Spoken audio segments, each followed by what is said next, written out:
what I'm going to talk about is because I have been an architectural photographer for 40 years and working in America, but have traveled all over the world, including China, the Soviet Union, and Europe many times. America, then, I understand because I've seen other countries, which is very valuable.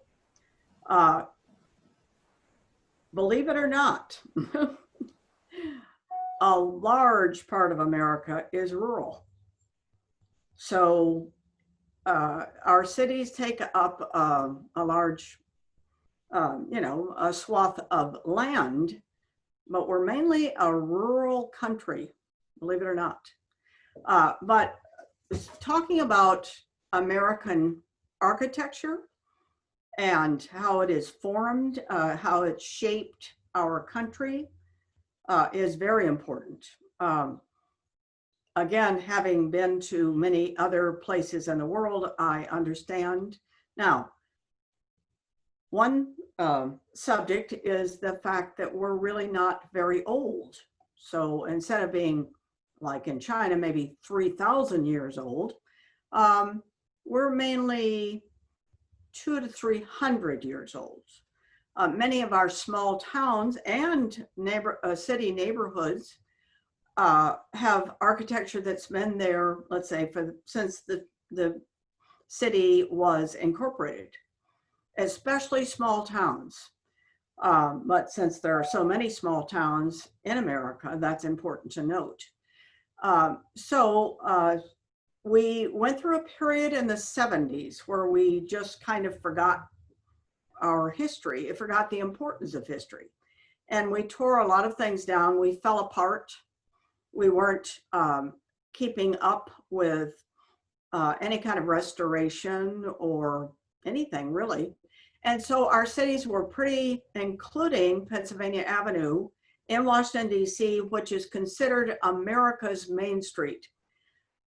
It had just become kind of a shanty town, believe it or not, and had been that way for a very long time. So all of a sudden, someone took note, like the President of the United States, John Kennedy, and said, something's wrong here. When our America's Main Street is falling apart and looking, and things are closed and battered and not kept up, something's wrong. And that was happening all over America. And so there was a movement called Cities Beautiful. And it made a huge difference in America. Now, it took a long time. It was not just immediately, let's just fix it. Pennsylvania Avenue, for instance, John Kennedy died, but Jacqueline Kennedy, the First Lady, was very interested in repairing not only Pennsylvania Avenue, but also helping cities look better and be able to keep their income. If a city falls apart and is just in shambles, businesses won't move there. They'll not have no residents. They'll be just a mess. So the biggest event in this whole Pennsylvania Avenue situation was when Martin Luther King was killed. All around Pennsylvania Avenue burned. We're talking 1 block from our White House. It just burned. That was kind of the beginning of the end and the beginning of the beginning. And so after that happened, it took a while before we started to pick ourselves up, but we did. And they formed a coalition between the government and people, wealthy companies who were interested in having downtown Washington, D.C. work. I mean, it used to be you did not go out at night in Washington, D.C. You did not go out because the chances of you being robbed were very good. I had my studio downtown, and I know this. So many people got involved. The government was involved. It was called Pennsylvania Avenue Development Corporation. And they started to slowly rebuild our historic buildings, the Willard Hotel, the old post office, a place which was Matthew Brady's former photography studio. He was a Civil War photographer. Lincoln, Abraham Lincoln, was photographed there. It was a little small turreted building. It was restored by Sears, the department store people. So slowly, Pennsylvania Avenue was restored. It took about 20 years, believe it or not, and I recorded the entire movement. But also I started traveling across the United States doing books for Random House and seeing other cities that had been in trouble, some still in trouble, but many had started to pick themselves up and were starting to get restored. Again, if you have a city that's in shambles, like Washington, D.C., you're not going to have any businesses move in, and you're not going to have any people living downtown. Now, part of what they did in the case of Pennsylvania Avenue is they forced some of the buildings to have residences in them. And what that did is bring human beings into the environment. So they lived there and they didn't want to live somewhere that was dangerous. So they brought in condominiums. So you restored, if you're going to restore this building, that's fine. But you're also going to have some of the building become condominiums. And that worked beautifully, because what it did is it brought people living downtown. And by living downtown, they didn't want to live in a place that was horrible and dangerous and not livable. So that then made them very interested in making sure this worked. And I can say now, I don't think you ever hear about downtown Washington, D.C. being a dangerous place, downtown. Now, some of the outskirts our cities are dangerous from time to time. But the downtown Washington, D.C. is gleaming. And I took aerials of it. I followed it for about 20 years. I saw the whole entire restoration of it. Now, the other thing that's important in the American, rebirth, if you want to call it that, is they were also very careful to restore it to what it was.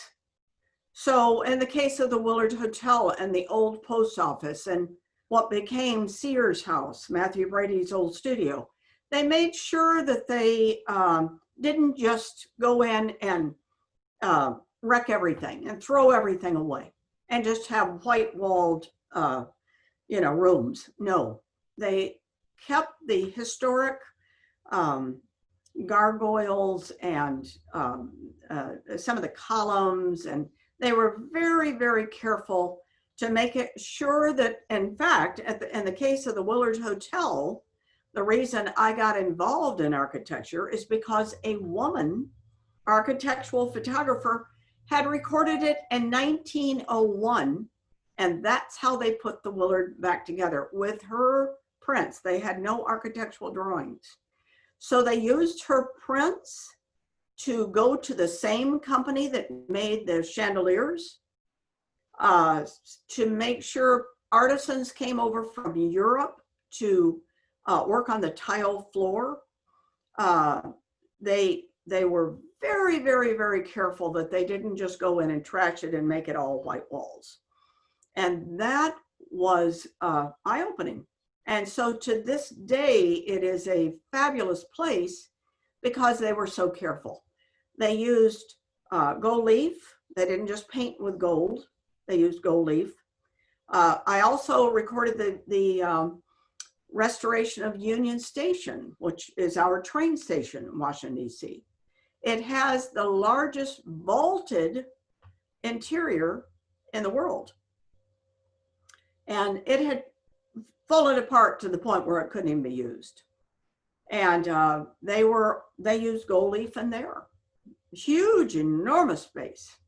but they used gold leaf on the ceiling. Well, that's amazing.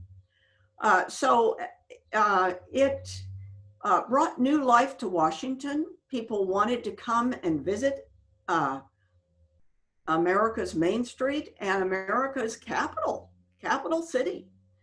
Again, because they had stayed away, believe me. So it comes back in so many ways economically to keep up, to keep cities fresh and gorgeous. You cannot lose on that deal. You can't. The money that is spent comes back tenfold, probably 20-fold, because number one, the buildings are usable. Number two, the historic buildings are brought back to their original glory. The Willard was a 5-star hotel. It's close to that right now. Well, how wonderful is that? So we're proud of America and proud of Washington, D.C., and proud of our cities all over the United States because they've been kept up and restored and brought to life. And so as I said, it helps businesses move in, and that, of course, keeps the economy going very strong.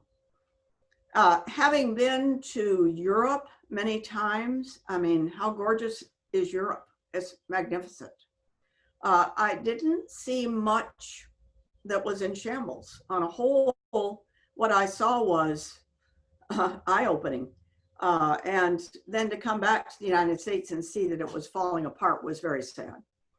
So I'm proud of our country. I'm proud that we cared enough.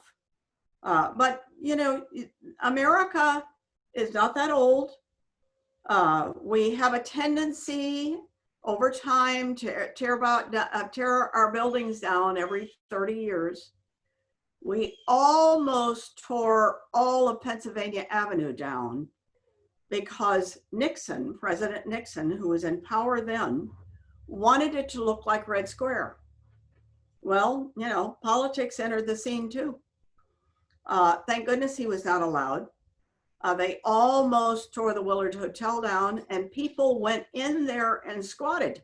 They would not leave the hotel, and they stayed in there for weeks. They had the wrecking ball ready to go. So Americans have had an uprising, and they said, excuse me, no, keep this looking as glorious as it looked in 1901. And many of our cities have done the same thing. They've kept it, but there is a look. There is a scene. There are scenes in America that you know you're in our country. Our capitals, they're definitely from America. There's no question about it. But many of the interiors, however, took their thoughts from interiors from overseas. So how wonderful is that? So it's been educational for me, a great learning experience to have traveled and then also see how we've taken care of ourselves, and now we're back to where we need to be. I'm not saying there isn't some that are tattered and torn. I'm sure there are, but on a whole, we've picked ourselves up very nicely.